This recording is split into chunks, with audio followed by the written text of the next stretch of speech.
ಎಲ್ಲಾ ಕಡೆಗೂ ಇನ್ಫಾರ್ಮೇಶನ್ ಕೊಟ್ಟಾಯ್ತು. ನಾವು ಒಬ್ಬರು ತಲೆ ಕೆಡಿಸ್ಕೊತಿಲ್ಲ ಇದ್ರ ಬಗ್ಗೆ.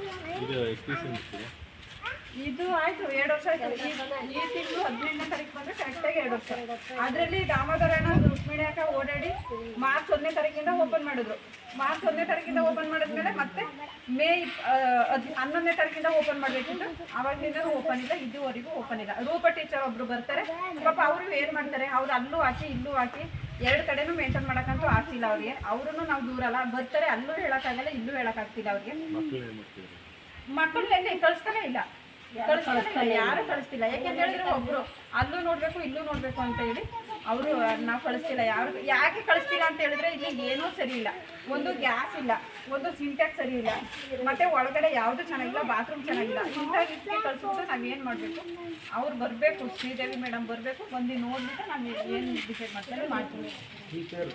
ಟೀಚರ್ ಬೇಕು ಇವಾಗ ಪರ್ಮನೆಂಟ್ ಆಗಿ ಕೊಡ್ಲಿ. ಯಾಕೆಂದ್ರೆ ಒಂದು 4-5 ಜನ ಹಾಕಿದ್ದಾರೆ, ಅಪ್ಲಿಕೇಶನ್ ಹಾಕಿದ್ದಾರೆ.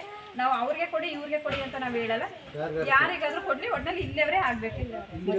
ಮದುವೆ ಆಗಿ ಹೋಗಿರೋರು ಬೇಡ ನಮ್ಗೆ, ಇಲ್ಲಿ ಸೊಸೆಯವರೇ ಆಗಿ ಇಲ್ಲೇ ಪರ್ಮನೆಂಟ್ ಇರೋರು ಇಲ್ಲೇ ಆಗಿರೋರು ಬೇರೆ. ಸ್ಥಳೀಯ ಗ್ರಾಮಸ್ಥರು DSS ದಲಿತ ಸಂಘರ್ಷ ಸಮಿತಿ ಕೊಡಗು ಜಿಲ್ಲೆ. ಇದು ಏನು ಇಲ್ಲಿದು ಮನವಿ ಅಂತ ಹೇಳಿದ್ರೆ 12 ವರ್ಷದ ಹಿಂದೆ ಪರ್ಮನೆಂಟ್ ಟೀಚರ್ ಒಬ್ಬರು ತೀರೋದು. ಅದಾದ ನಂತರ ಒಂದು ಹುಡುಗಿನ ಹಾಕಿದ್ರೆ ಆ ಹುಡುಗಿ ಮದುವೆಗೂ ಹೋಯ್ತು. ಅದಾದ ನಂತರ ಇನ್ನೊಬ್ಬರು ಹಾಕಿದ್ರು, ಅವರು ಹಾಗೆ ಹೇಳ್ದಾರೆ ಕೇಳ್ದಾನೆ ಅವರು. ಇನ್ನೊಂದು ಟೀಚರ್ ಅವ್ರ ಗಂಡ ಮನೆಯಿಂದ ಬಂದ್ಬಿಟ್ಟು ಇಲ್ಲಿಗೆ ತಗೊಂಡು ಟ್ರಾನ್ಸ್ಫರ್ ಆಯಿತು, ಗಂಡನ ಮನೆ ಕಡೆಗೆ ಹೋದ್ರು. ಇಲ್ಲಿ ಪರ್ಮನೆಂಟ್ ಟೀಚರ್ ಈ ಗ್ರಾಮದಲ್ಲಿ ಇಲ್ಲ. ಆ ಟೀಚರ್ ಸೇರೋದು ಪುಟಾಮಣಿಯಮ್ಮ ಅಂತ ತೀರೋದ್ಮೇಲೆ ಇಲ್ಲ. ಇವಾಗ ಇಲ್ಲಿ 4-5 ಜನ ಅಪ್ಲಿಕೇಶನ್ ಹಾಕ್ಕೊಂಡಿದ್ದಾರೆ. ಅದರಲ್ಲಿ ಒಬ್ಬರು ಮದುವೆಗೆ ಹೋಗಿದ್ದಾರೆ, ಇನ್ನು ಬಾಕಿ ಒಂದು 3 ಜನ ಇದೆ. ಅದು ಯಾರಿಗಾರ ಕೊಡಲಿ ಇಲ್ಲಿ ಟೀಚರ್. ಇಲ್ಲಿಯರೇ ಗಂಡ ಹೆಂಡತಿ ಮಕ್ಕಳು ಇರೋಂಥವ್ರು ಇಲ್ಲಿ ಬಂದು ಈ ಅಂಗನವಾಡಿ ನಡೆಸ್ಕೊಂಡು ಹೋದರೆ ಈ ಮಾದಪಟ್ಟಣ ಗ್ರಾಮ ಒಂದು ಇದಾಯ್ತಿದೆ. 1 ತಿಂಗಳು ಮೊದಲು ನಾವು ಆಗಲೇ ಆಲ್ರೆಡಿ 50-60 ಜನ ಸೇರಿಬಿಟ್ಟು ನಾವು ಇದನ್ನ ಓಪನ್ ಮಾಡಿಸ್ತಾವೆ. 1.5 ವರ್ಷದಿಂದ ನಿಲ್ಸಿಟ್ನ ನಾವೇ ಓಪನ್ ಮಾಡಿ 1.5-2 ತಿಂಗಳವರೆಗೂ ನಾವೇ ಊಟ ತಂದ್ಕೊಂಡು ನಡೆಸ್ತಾ ಇದ್ದೋ. ಇವಾಗ ಟೀಚರ್ಗಳನ್ನ ಅಲ್ಲಿಗೆ ಹಾಕಿದ್ದೀನಿ ಅಂತ ವಾರಕ್ಕೊಂದು ಸರಿ ಬರ್ತಾರೆ, ಹೋಯ್ತಾರೆ. ಇದೆಲ್ಲ ಮಾಡ್ತಾ ಇರೋದು ನಮ್ಮ CDP ಶ್ರೀದೇವಿ. ಅದು ನಾವು ಏನು ಆಗಬೇಕು ಅನ್ನೋ ಲೆಕ್ಕಾಚಾರದಲ್ಲಿ ಮಾತಾಡ್ತಾರೆ, ಉಡಾಪಾಯಿ ಮಾಡ್ಕೊಂಡು ಮಾತಾಡ್ತಾರೆ.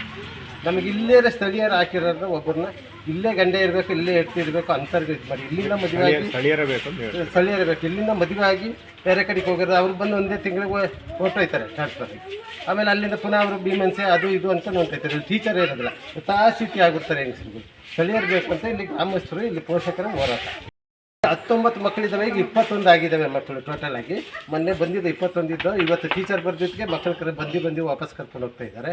ದಯವಿಟ್ಟು ಇದಕ್ಕೊಂದು ಎಲ್ಲರಿಗೂ ನಾವು ಮನವಿ ಮಾಡಿದ್ವಿ ಆಲ್ರೆಡಿ, ಇನ್ನೂ ಒಂದು ಸರಿ ಮಾಡ್ತೀವಿ. ನಮಗಿಲ್ಲಿ ಸ್ಥಳೀಯ ಟೀಚರ್ ಕೊಡೋಕ್ಕೆ ಒಂದು ಅವಕಾಶ ಮಾಡಿಕೊಡಿ.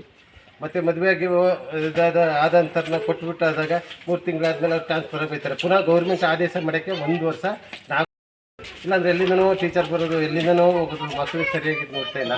ಮೊದಲನೇ ಅಂಗನವಾಡಿ ಇದು. ನಿಜ ಹೇಳ್ಬೇಕಂತಂದರೆ ಇದಕ್ಕೆಲ್ಲ ನಾವು ಸೆಲ್ಯೂಟ್ ಹೊಡಿಬೇಕು. ಯಾಕೆಂದರೆ ನಾವು ಇಲ್ಲಿ ಕಲಿತಿರೋದ್ರಿಂದ ಇದು ತುಂಬ ನಡೀತೈತಿ. ಟೀಚರಿಂದ ಈ ಥರ ಇದಾಗಿದೆ. ದಯವಿಟ್ಟು ಮುಖ್ಯ ನಮ್ಮ DC ಸಾಹೇಬರಾಗಲಿ ಯಾರೇ ಹಾಕ್ಕೊಳ್ಳಿ, ಇದನ್ನು ಒಂದು ಇದು ನೋಡಿ ಕ್ರಮ ಒದಗಿಸಿ ನಮ್ಗೆ ಇಲ್ಲಿ ಸ್ಥಳೀಯ ಟೀಚರ್ ಹಾಕೋದಿ ಅಂತ ಗ್ರಾಮಸ್ಥರು.